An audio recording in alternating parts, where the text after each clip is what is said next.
What's up, guys? It's your boy Jessica Ferrer. Today we're doing another 40k book review. Technically not 40k because we're reviewing the first book in the Horus Heresy, Horus Rising by Dan Abnett. This came out 2006. This edition came out 2011. 2011. Sorry. Which goes for 9 US, 11 Canadian, which if you were to buy this book now, it's probably up more because they have new editions with new covers that actually has Horus on the cover, which I love this cover, but they look like space wolves, not Luna wolves, which are supposed to have white armor. Here it looks kind of bluish. Yeah, with supposed to be black trim, but it's like gold trim. I don't know. So yeah, this book, it takes place during the Horus Heresy, which is 10,000 years before the current like 40k as we know it. Which apparently I didn't know this, but apparently like they didn't introduce Chaos Space Marines and Trader Marines and all that until like second or third edition. So it's like, wow, that's crazy to believe that that like Trader Marines, Chaos Space Marines didn't exist like since the beginning. But yeah, this is a prequel to the current 40k, or at least 40k before Era Indominus, during the 13th Black Crusade when Abaddon was the main bad guy, right? Which I don't even know who is the current main bad guy. Is it Martarion? Is it Fulgrim? Is it Angr? Who the hell knows, man? Ever since they brought back the Primarchs, everything's been like effy, man. Like, holy crap. Which I'm super behind on on the Era Indominus stuff, because like, yeah, I just read when I first got into this hobby. It was during the 2010s, dude. And I was just reading the random 40k books, so I came back like 2 months ago, and I'm just like, holy shit, I have a lot to come up with. But like, dude, I still. So I read my first Era Indominus book, and it was doing a lot of callbacks to like the Horus Heresy. So I'm like, goddamn, I have to go back and reread the Horus Heresy, which I only have like the first 4 books. That's the book 2, The False Gods, Galaxy in Flames, and Flight of the Eisenstein, which I've only read the first 2. So I went back and reread the Horus Heresy, and it still slaps, bro. It still slaps. Great ass book. It's 412 pages. I read it in like, a week. Really fast reads, these 40k books, man. Really fast reads. So the story, for anybody who doesn't know, is basically the Horus Heresy is basically think Arthurian legend meets like Paradise Lost. Basically, is the best description. Also, a little bit of the Passion of Christ, because basically the book takes place 10,000 years before the current setting, where the Emperor of Mankind was still alive, still kicking. The Imperium was at its finest. The Emperor had united the Earth, Terror as it's called, and had the Unification Wars. Was trying to lead men out of the Age of Strife. Was trying to go out and forge the Imperium, and decided to let Horus, the Primarch of the Luna Wolves, names him as the War Master, so he can go on and continue the crusade to bring all the lost worlds of humanity back into the Imperium under the Emperor's leadership as the master of mankind, teaching everybody the imperial truth, which is there are no gods, and the Emperor is the master of mankind. And we don't associate with the Xenos or the mutant or the heretic. Well, not the heretic actually. Well, heretic is if you believe in gods or whatever. Because chaos is a thing, and they don't want people to believe in gods because that might empower chaos. Which, in this book, it was super interesting because it was like they were lied to about what chaos was. That chaos is basically just this random primordial force. There are no entity maleficent entities. It's just like this weird fucking thing that just happens to look supernatural but it's not actually supernatural. Which people the whole fucking point. I love how people argue that it's all manifest bullshit, psychic manifest bullshit, that the Imperium is not evil, but when it's obviously the whole point of the whole point of the Horus Heresy. Yes, the fucking warp chaos is evil, dude. Because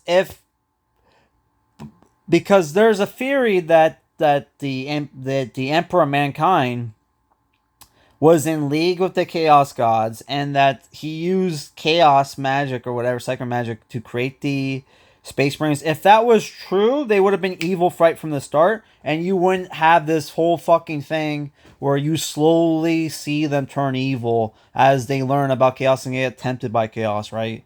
Which happens, I think, right at this by the end of the second book, which I would have to reread it, but I'm pretty sure that's what happened. Spoiler alert.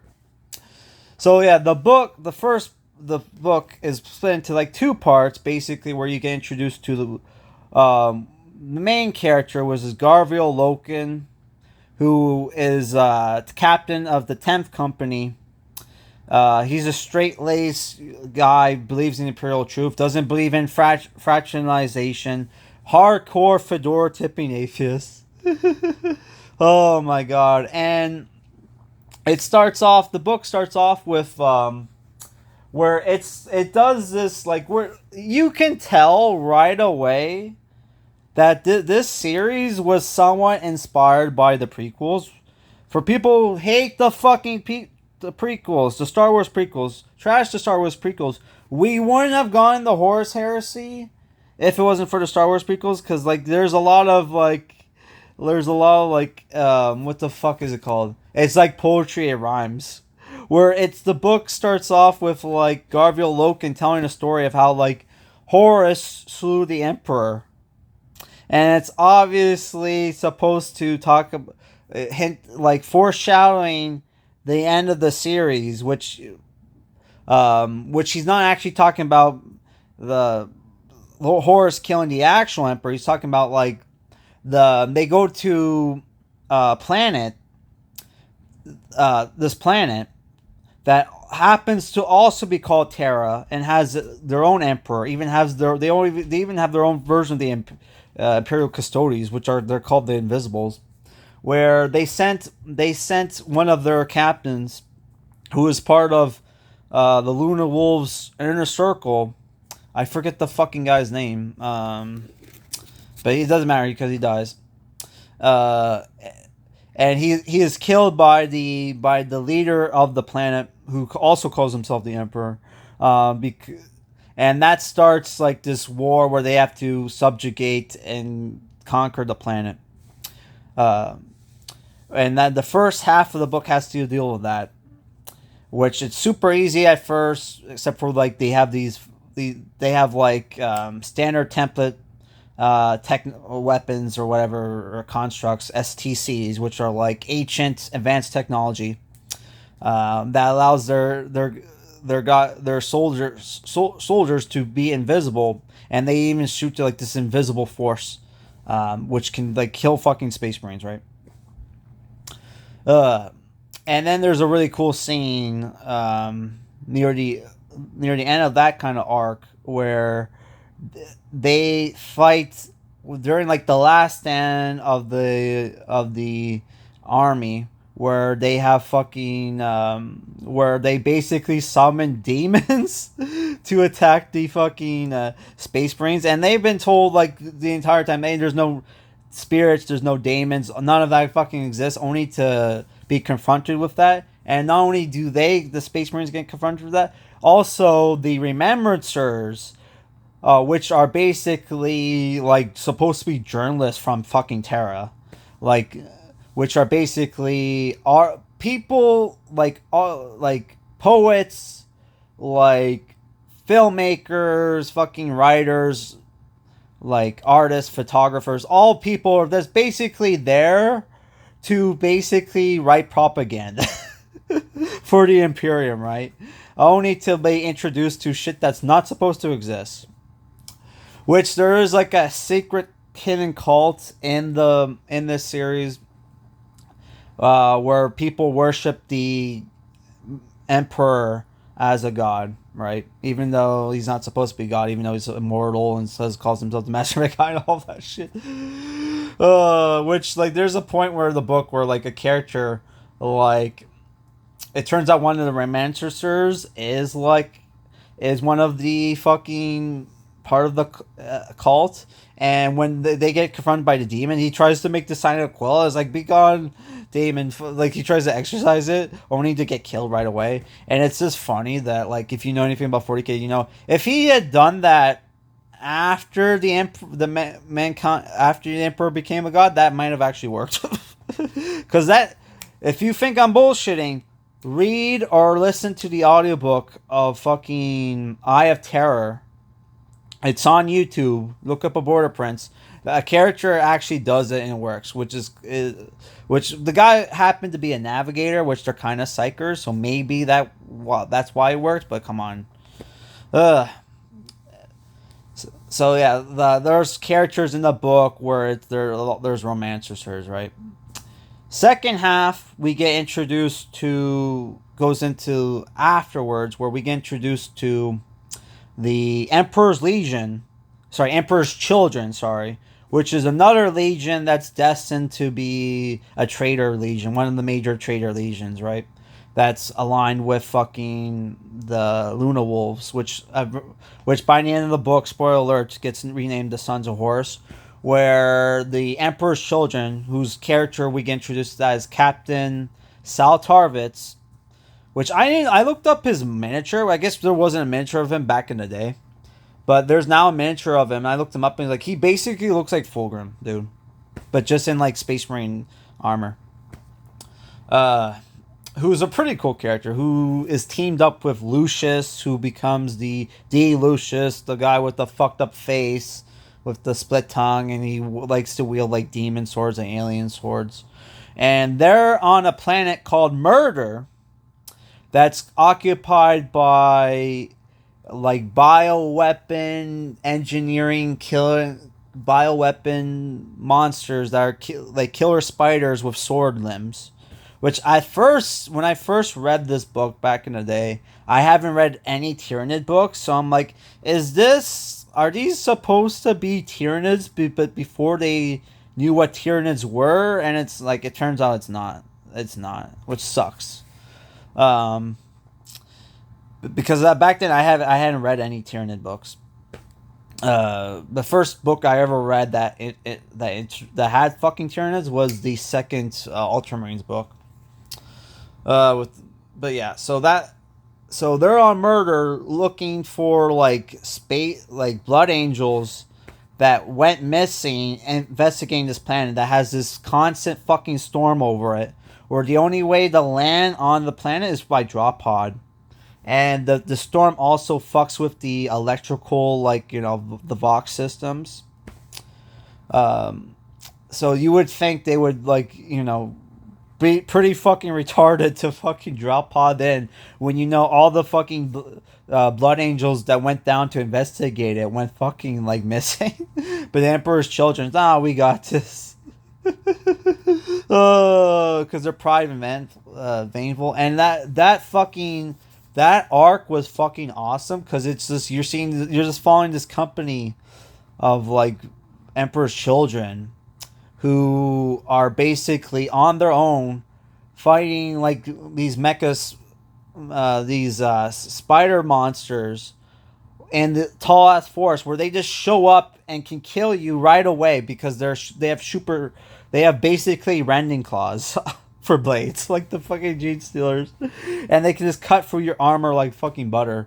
To the point where like Lucius cuts off one of the arms and starts wielding it like a fucking sword, even though hey man, that's Xenos. You're not supposed to fucking have that. Oh my god! So that fucking arc was awesome. And eventually they get saved by the fucking Luna Wolves, which at first when they show up, when Horus was like, I'm not going to fucking bring men down there, I'm going to bomb it from orbit. Because like obviously everybody's dead. Only for Sal Tarvitz to thinking that him and his squad are going to die anyway, say fuck it. They find these flying fucking flying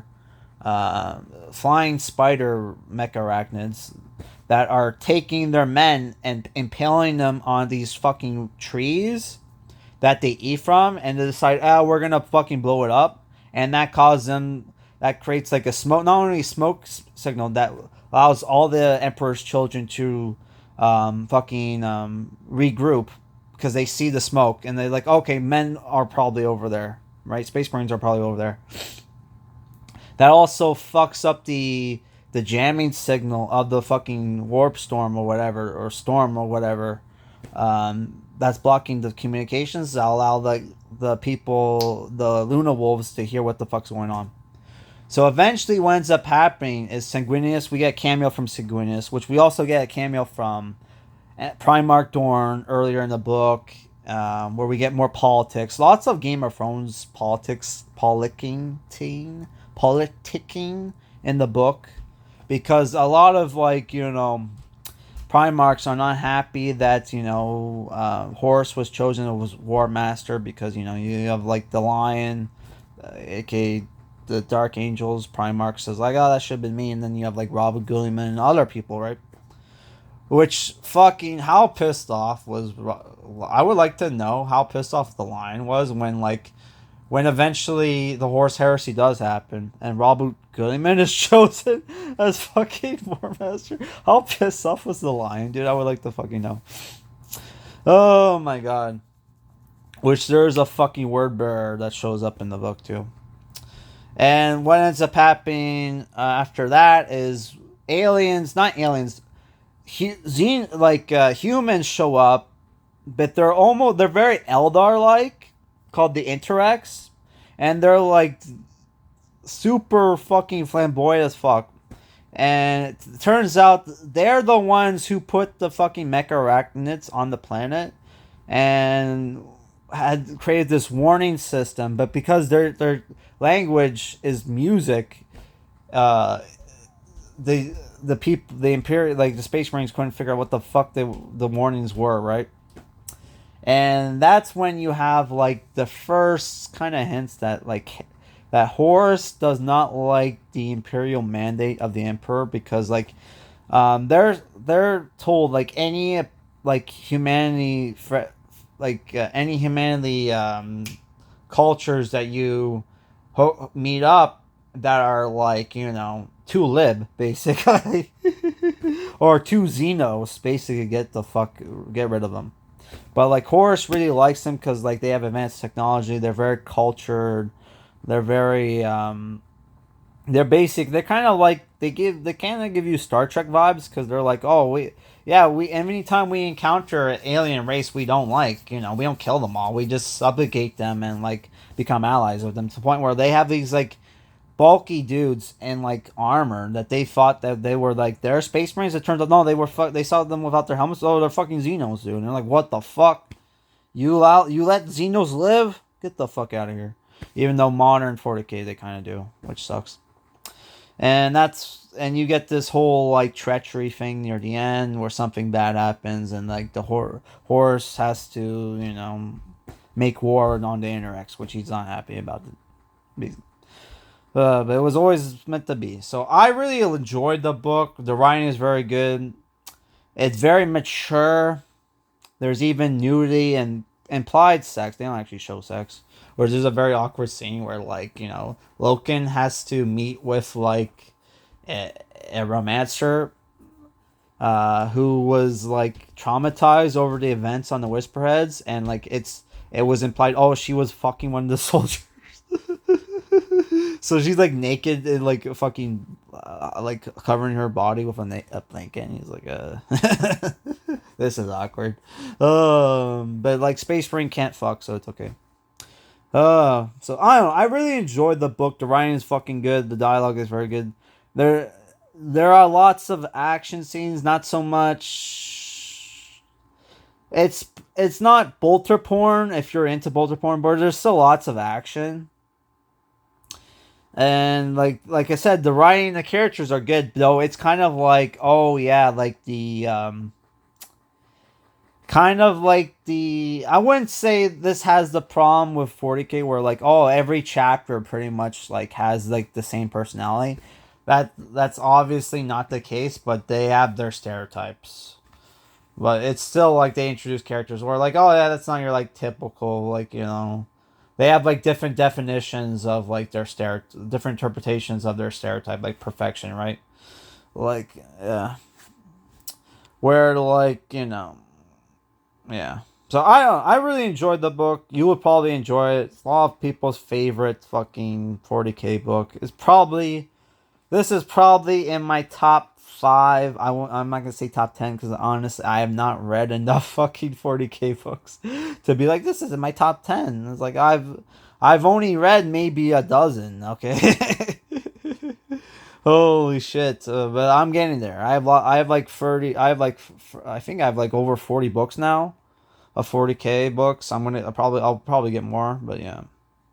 I really enjoyed it, and I would recommend it. And if I were to give it a rating, I would say it's almost an 8. It's somewhere between a 7 and an 8, because, like, there are, like, inconsistencies. Like, they're supposed to be fedora tipping atheists, but then some of the shit they say, like, very, like, has, like, religious undertones. You know what I mean? But then people say, well, atheism is almost some religion too. But it's like, but still, like, there's some of the shit where it's like, yeah. But anyway, I enjoyed the book. I would totally recommend it. I wouldn't say this is a good starter book if you're new to 40K, because obviously there's some shit where they kind of expected you to, like, understand, like, oh yeah, something fucked up is going to happen there. But whatever. And yeah. So I enjoyed the book. Peace out. Bye.